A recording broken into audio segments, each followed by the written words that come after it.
अस्सलाम वालेकुम, मैं हूं डॉक्टर मोहम्मद उस्मान और आज हम जिस टॉपिक पे बात करेंगे वो हमारे पास है डिज़ाइन थिंकिंग प्रॉब्लम सॉल्विंग।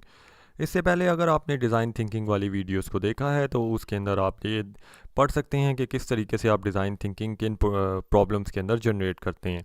अगर अभी तक आपने मेरा यूट्यूब चैनल लाइक नहीं किया है तो आज ही मेरे यूट्यूब चैनल पे जाइए और लाइक और सब्सक्राइब कीजिए, लिंक यहाँ पे गिवन है। इसी तरह आप फेसबुक का भी मेरा पेज लाइक कर सकते हैं और बाकी ये मेरे ईमेल एड्रेस और वेबसाइट्स नीचे गिवन है मेरे कॉन्टैक्ट के लिए। सो आइए बात करते हैं कि डिज़ाइन थिंकिंग किस तरीके से आपकी प्रॉब्लम सॉल्विंग सॉल्व करती है। तो प्रीवियसली अभी तक हमने जो पढ़ा है, हमने ये पढ़ा कि हम 3 डिफरेंट प्रॉब्लम फाइंड करते हैं, जिसमें एक बिग अननोन्स होते हैं जिनको फाइंड आउट करते हुए हम ये देखते हैं कि किस तरीके से हम राइट प्रॉब्लम्स को सॉल्व कर सकते हैं। तो जो प्रॉब्लम फाइंडिंग होती है डिज़ाइन थिंकिंग के थ्रू, उसे हम कहते हैं डूइंग द थिंग राइट, कि हम जो चीज़ है उसको सही तरीके से करें। और डिज़ाइन थिंकिंग इसके अंदर हमें हेल्प भी करती है और मदद भी करती है कि किस तरीके से हम सही प्रॉब्लम फाइंड करें जिसका सोल्यूशन हमने ढूंढना है। जब हम वो प्रॉब्लम फाइंड कर लेते हैं तो अब हम प्रॉब्लम सॉल्विंग अप्रोच में आ जाते हैं। प्रॉब्लम सॉल्विंग अप्रोच का मतलब है कि आपके पास अब जो भी प्रोसेस है, एजाइल है, इंक्रीमेंटल है, वाटरफॉल है या स्टार्टअप्स हैं, उनको आप अच्छे तरीके से उन प्रोसेसेस को करें और एग्जीक्यूट करें और उसके थ्रू अपनी प्रोडक्ट या सर्विस को मार्केट में लॉन्च कर दें। तो आपने अगर आपके पास राइट प्रॉब्लम होगी तो उसका आप अच्छे तरीके से राइट सोल्यूशन ढूंढ सकते हैं, लेकिन अगर आपकी प्रॉब्लम राइट नहीं होगी तो आप उसका सोल्यूशन भी सही नहीं ढूंढ सकेंगे। तो पहली चीज़ ये है कि आपका जो प्रॉब्लम है उसको आपने अच्छे तरीके से देखना है कि वो बिग अननोन्स की कैटेगरी के अंदर फॉल करता है या नहीं करता है। जब आप इन तीनों चीज़ों पे काम कर रहे होंगे तो आपके पास 3 मेजर स्टेप्स होते हैं जो बिज़नेस वैल्यू क्रिएट करते हैं। पहला आपके पास होता है एक्सप्लोर का स्टेप, जिसे हम डिज़ाइन थिंकिंग का स्टेप कहते हैं। ये स्टेप आपकी मदद करेगा कि आप कस्टमर्स के साथ बात करें, आप अपनी प्रॉब्लम्स को एनालाइज करें और आप ये देखें कि कौन सी प्रॉब्लम जो है वो आपकी कस्टमर की डिज़ाइन थिंकिंग से रिलेटेड है। जब आप ये स्टेप कर लेते हैं उसके बाद आप उस प्रॉब्लम को जो आपके कस्टमर ने बताई है उसका एक सलूशन फाइंड आउट करेंगे और उसको टेस्ट करेंगे। होगा क्या कि आप एक छोटा सा स्टार्टअप बना के भी टेस्ट कर सकते हैं और एजाइल मेथडोलॉजी जो हम यूज़ कर रहे हैं इस वजह से कि हम छोटे छोटे मॉड्यूल्स बनाते जाएंगे और उनको इंक्रीमेंटल अप्रोच के साथ आप उन्हें टेस्ट करते जाएंगे। इसी तरीके से जब आप एग्जीक्यूट फेज़ के ऊपर जाएंगे, जब आपका प्रॉब्लम और इसका सलूशन दोनों मैच कर जाएगा तो आप अपनी प्रोडक्ट को एग्जीक्यूट करते हुए मार्केट के अंदर लॉन्च कर देंगे। तो एग्जीक्यूशन के फेज़ के अंदर आप जो अपनी प्रोडक्ट या सर्विस होगी जिसको आपने डिज़ाइन थिंकिंग के थ्रू सॉल्व किया है उसको आप एक्चुअल इन मार्केट के अंदर लॉन्च करेंगे और आप ये देखेंगे कि किस तरीके से वो प्रोडक्ट जो है वर्कआउट होती है।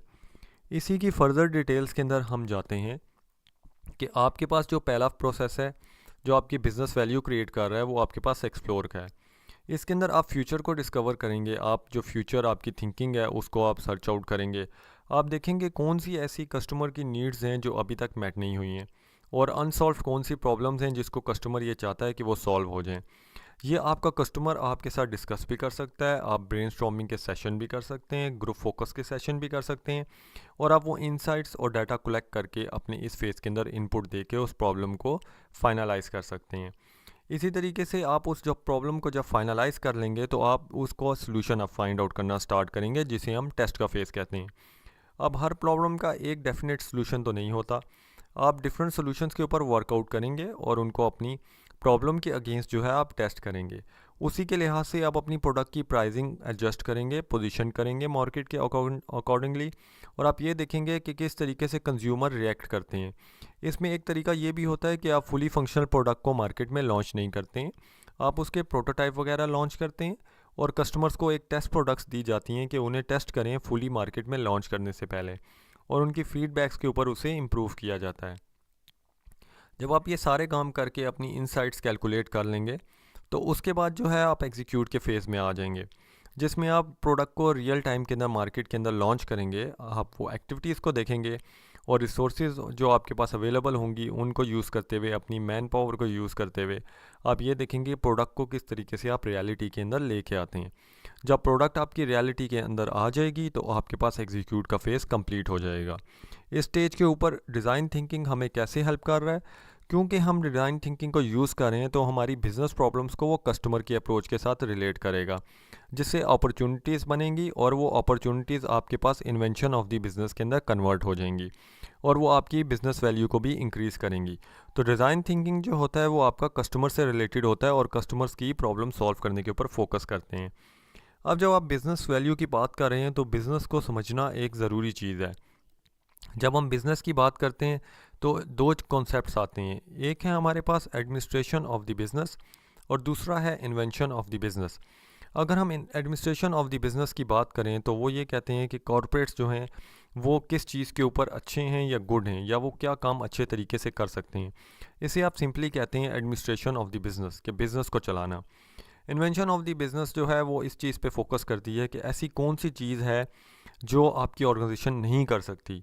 उसी के अंदर आपका ब्लाइंड स्पॉट होता है और वही आपकी अपॉर्चुनिटी होती है जिसको आप फाइंड आउट करते हैं, और वो आपके पास इन सारे पिछले फेजेस से एक्सप्लोर, टेस्ट और एग्जीक्यूट के थ्रू मार्केट में लॉन्च होती है। अब इसमें फ़र्दर अगर डिटेल्स को देखा जाए तो मैं आपको ये कह सकता हूँ कि आप एडमिनिस्ट्रेशन ऑफ बिज़नेस के अंदर आप ये जो भी आपके पास अपॉर्चुनिटी ऑलरेडी होती है उसी को एक्सप्लॉइट करते हैं, उसी को यूज़ करते हैं। उसके अलावा आपके पास नॉलेज जो होता है वो लिमिटेड होता है। ये एक शॉर्ट टर्म अप्रोच होती है, आपके पास इंक्रीमेंटल स्टेप्स होते हैं और रिस्क भी आपके पास कम होता है, क्योंकि आपके पास जो ऑलरेडी प्रोसेसेस बनी हुई होंगी उन्हीं को आप इस्तेमाल करते हुए अपने बिज़नेस को मैनेज करेंगे। तो आपका रिस्क कम है, तो आपके स्मॉलर भी रिवार्ड्स जो होते हैं, आपके जो आउटपुट होगी, आपके पैसे होंगे, वो भी आपको कम ही मिल रहे होंगे। प्रीवियस डाटा आप लोगों से पूछते हैं, आप लोगों का जिनका पास्ट का एक्सपीरियंस है सिमिलर बिज़नेस का, तो आप उससे एनालिस परफॉर्म करते हैं और उससे पूछते हैं कि कैसा चल रहा है तुम्हारा बिज़नेस। उस बेसिस के ऊपर जो है आप दोबारा बिज़नेस चलाते हैं। जब आप इन्वेंशन ऑफ द बिज़नेस की बात करते हैं तो आप नई चीज़ों को एक्सप्लोर करते हैं। आप एक फ्री डोमेन के अंदर मूव करते हैं, आपका डायनामिक नॉलेज हो जाता है। आपकी एक लॉन्ग टर्म अप्रोच आ जाती है कि आपने कोई चीज़ इन्वेंट करनी है, कोई प्रोडक्ट ऐसी बनानी है जो बाकी चीज़ों से डिफरेंट हो। इसके अंदर जब आप स्टेप्स फॉरवर्ड करते हैं तो आपके पास जंप भी लग सकता है। अगर कोई प्रोडक्ट मार्केट में इतनी अच्छी पसंद आ गई तो आपकी वो प्रोडक्ट फ़ौरन जल्दी से सेल हो जाएगी। इसी तरीके से आपका रिस्क जो है हायर है, वो प्रोडक्ट नहीं भी पसंद आ सकती कस्टमर को, तो अगर फेल हो जाएगी तो लॉस भी आपको ज़्यादा हो सकता है। इसी तरीके से आप जब बात करते हैं तो ये आपकी इंट्यूशन, फीलिंग, हाइपोथेसिस के ऊपर बेस करता है। ये ऐसी प्रोडक्ट्स होती हैं जो पहले आपके पास नहीं बनी हुई होती हैं। इसके अंदर आप दो कॉन्सेप्ट्स को मिला के भी बना सकते हैं और इलादा भी आप बना सकते हैं। तो ये वीडियो थी मेरी यहीं तक। आई होप सो आपको मेरी वीडियो पसंद आई होगी। अगर आपको मेरी वीडियो पसंद आई है तो ज़रूर मेरे यूट्यूब चैनल पे जाइएगा और लाइक और सब्सक्राइब कीजिएगा, और अपने फ्रेंड और फैमिली के साथ शेयर करें ताकि जो फ्री नॉलेज जो मैं आपको दे रहा हूँ वो सब तक पहुँच सके। आप ट्रेनिंग सर्टिफिकेट भी ले सकते हैं जिसके स्टेप्स हैं एज़ फॉलोज़। सो क्या सोच रहे हैं, आज ही जाइए मेरे यूट्यूब चैनल के ऊपर और उसे लाइक और सब्सक्राइब कीजिए। शुक्रिया।